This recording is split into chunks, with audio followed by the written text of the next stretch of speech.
Assalamualaikum warahmatullahi wabarakatuh. Apa kabar sahabat Nakoi? Saya mendoakan Anda dalam keadaan sehat walafiat dan juga sukses, tentu saja bahagia tanpa syarat. Saya ingin mengucapkan selamat bergabung untuk para peserta Seven Wonders yang akan diadakan tanggal 18, 19, 20. Selama 3 hari kita akan belajar untuk melakukan 3 T.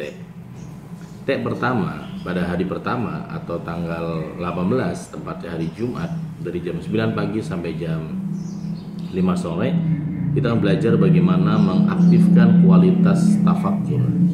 Bagaimana kita kemudian bisa mengaktifkan inner journey agar kemudian kita bisa mengetahui di mana letak belief-belief lama yang seringkali ini belief lama ini sudah harus diganti sebenarnya. Tapi masih saja kita pertahankan, perlihatkan dan kita jaga, padahal belief ini bisa tidak baik ke depannya. Misalnya ya, ada orang mengatakan kepada saya bahwa setiap usaha saya selalu gagal, dan belief ini selalu dia pelihara sudah setahun, 2 tahun. Ada yang mengatakan bahwa memang laki-laki itu semuanya sama aja, menyakiti. Nah, ada banyak belief-belief lama yang memang harus diganti dengan belief-belief baru. Ada yang mengatakan bahwa hidup saya dan keluarga memang orang miskin, maka ya saya akan seperti ini misalnya. Nah, belief-belief ini tanpa disadari akan menjadi citra diri seseorang kalau kemudian nggak segera dieksekusi untuk dirubah dengan belief-belief baru yang lebih real dan lebih mendukung di kemudian hari, teman-teman hebat. Nah, banyak orang yang tanpa sadar bahwa dia setelah bekerja keras, dia sangat optimis, dia sangat yakin, dia juga bangun network sangat bagus, tapi kenapa kemudian kehidupannya tidak begitu melesat menjadi pribadi yang hebat? Ternyata faktor terbesar itu adalah belief system yang dia miliki. Seringkali memang adalah belief system yang sudah kadaluarsa, belief system yang sudah tertinggal di kemudian hari, sehingga mengakibatkan dia akan kalah dalam perjuangan hidup di masa depan. Orang-orang sukses, orang-orang hebat, dia sadar bahwa belief system yang lama, bahkan yang kemudian ya salah, ini harus segera dieksekusi dengan hal-hal baru. Contohnya, ada satu peserta yang waktu itu bilang kepada saya bahwa di rumah dia ada satu kamarnya itu kata seorang orang pinter, itulah kamarnya Raja Jin. Dia karena orang pinter mengatakan bahwa kenapa kamu gagal, karena di rumah kamu ada Raja Jin tinggal di kamar salah satu anak kamu. Dan kemudian saya datang ketemu dia karena dia ikut pelatihan Seven Wonders, dan saya tanya, cobalah tulis belief system Anda, Pak. Dia nanya, apa maksudnya Pak Nakoi? Coba Bapak buat 2 kolom, yang lama apa yang Bapak yakini tentang bisnis. Nah, dia apa yang dia tulis membuat saya kaget. Dia menulis satu kalimat seperti ini, ya, bahwa ya setiap usaha saya selalu gagal. Dan betul, setiap usaha baru dia selalu gagal. Dia buka ruko ditipu, dia buka showroom ditipu, dia buka kuliner bangkrut. Pokoknya tumbukan-tumbukan itu gagal terus, sehingga kemudian dia berpikir bahwa memang setiap usaha dia selalu gagal gitu. Kemudian apa yang saya minta kepada dia? Dalam pelatihan Seven Wonders, saya minta dia untuk men-change bagaimana belief system lama dengan belief system baru. Dan saya minta dia untuk menulis satu kalimat ya tentang belief system yang baru. Ajaib. Dia menulis satu kata adalah, setiap usaha saya selalu berhasil.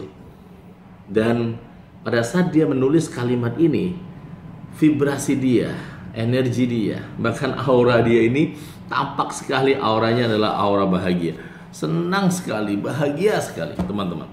Dan apa yang terjadi, sahabat-sahabat yang hebat, teman-teman yang luar biasa, ya, teman saya ini akhirnya dia betul-betul sukses ya, teman-teman itu.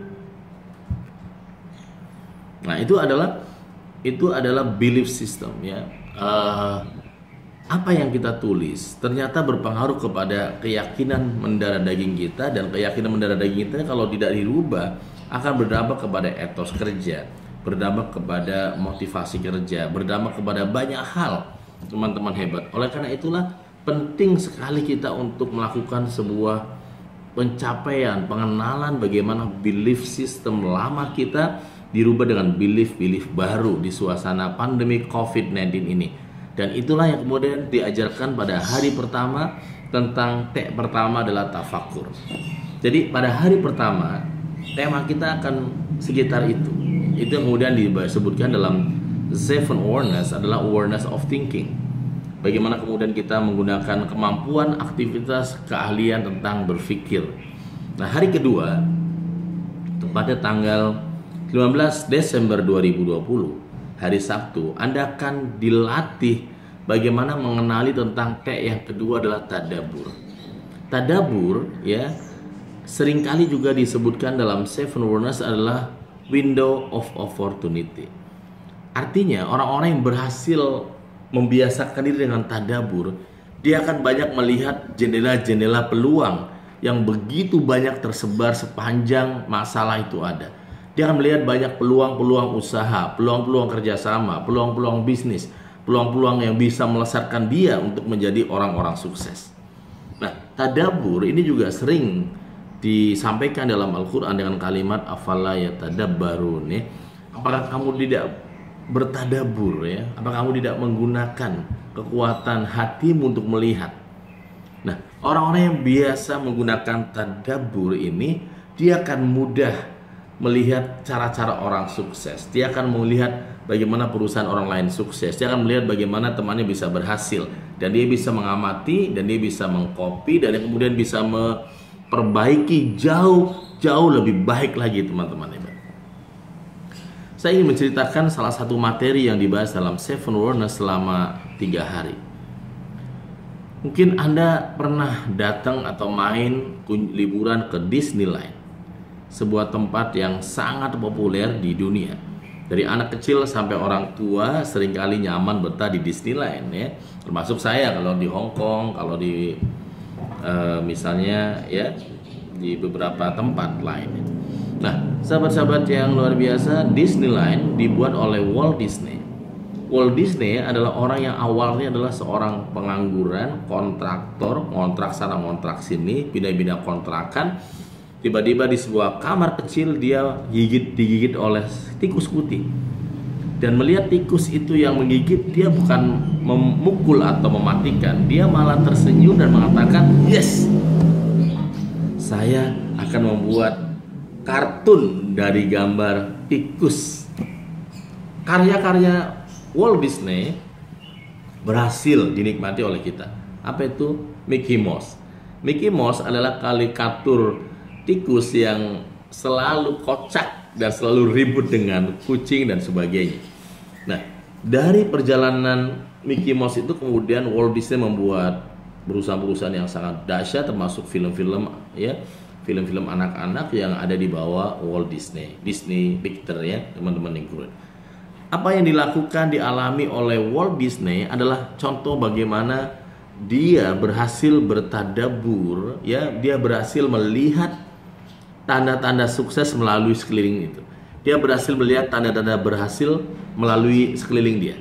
Bahkan sekeliling dia itu bisa jadi tidak hanya manusia, termasuk tumbuh-tumbuhan, binatang, ya, alam. Semua ini bisa menjadi, kalau dalam Al-Quran disebut sebagai ayat-ayat atau tanda-tanda kebesaran Allah, dan itu bisa membuat seseorang ketika membaca tanda-tanda tersebut, dia akan bisa mencapai sukses. Pertanyaan saya adalah hari ini, apakah Anda selama ini bisa membaca tanda-tanda itu? Sign-sign tersebut sebagai jalan-jalan sukses baru di tengah pandemi COVID-19 ini. Atau kemudian Anda adalah orang yang sama, yang buta membaca tanda-tanda, sehingga selalu minta petunjuk tanda kepada orang lain, dan kemudian tetap aja jawabannya sama, sama, dan sama, atau sulit, sulit, dan sulit. Itulah pentingnya bertadabbur, teman-teman hebat. Nah, orang yang mengikuti pelatihan Seven Awareness akan dilatih, diasah bagaimana dirinya kemudian bisa bertadabbur dengan lingkungan di luar diri dia. Dia bertadabbur dengan di luar dirinya, sehingga kemudian dia bisa mengambil insight tersebut untuk sebagai motivasi sukses di kemudian hari, teman-teman. Itulah pentingnya, sahabat yang keren. Dan yang ketiga, yang kemudian T yang ketiga adalah tasyakur. Apa itu tasyakur? Selamat hari itu, hari ketiga itu Anda akan dilatih bagaimana kita kemudian menjadi orang-orang yang spesial, bahagia tanpa syarat.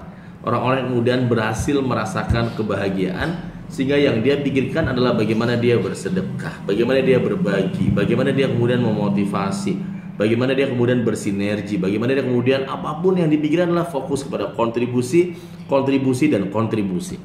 Nah, orang-orang yang kemudian berhasil dalam tasyakur, dia justru menemukan banyak kebahagiaan di antara penuh dengan kesulitan. Dia adalah orang yang kemudian menemukan banyak keceriaan di antara banyak kesengsaraan. Dia adalah orang yang kemudian bisa mengambil hikmah besar di antara tekanan yang berat. Dan orang yang senantiasa bertasyakur, artinya orang ini selalu menggunakan kata-kata positif sebagai afirmasinya untuk menuju sukses. Dan ya, saya lihat sudah sangat banyak alumni-alumni yang mempraktekkan. Ada yang lunas 4 miliar, ada yang gak punya keturunan sekarang punya keturunan setelah 15 tahun, ada yang kemudian ya sakit diabetes dan sebagainya. Banyak sekali problem-problem orang-orang yang kemudian berhasil melewati masa krisisnya dengan kekuatan dari tasyakur.